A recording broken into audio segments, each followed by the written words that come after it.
എന്നിട്ട് അനുയായികളൊക്കെ പാടെ കൂടി ഉള്ളാൾ തങ്ങളും ഇല്ലാത്ത തങ്ങളും എല്ലാം കൂടെ കൂടിയിട്ട് ഈ കാന്തപുരം മുസ്ലിയാർക്ക് സ്ഥാനപ്പേരും കൊടുത്തു.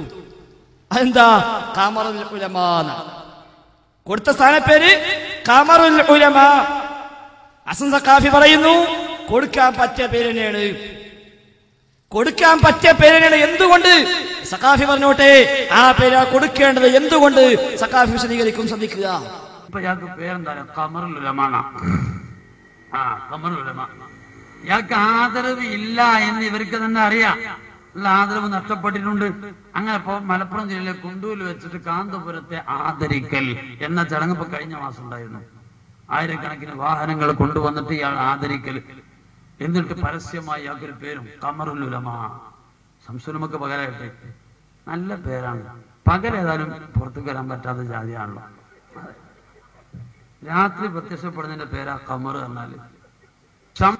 അപ്പൊ കണ്ടോ, ഖമറുൽ ഉലമാ. എന്താ ആലിമീങ്ങളെ ഖമർ, ചന്ദ്രൻ. അതിന് പകല് പുറത്തു കയറാൻ പറ്റില്ല, രാത്രിയെ വരാൻ പറ്റുള്ളൂ. അതുകൊണ്ട് പറ്റ പേരാണ് ഹസൻ സഖാഫി. ഇപ്പൊ മനസ്സിലായി ആരാ കാന്തപുരം?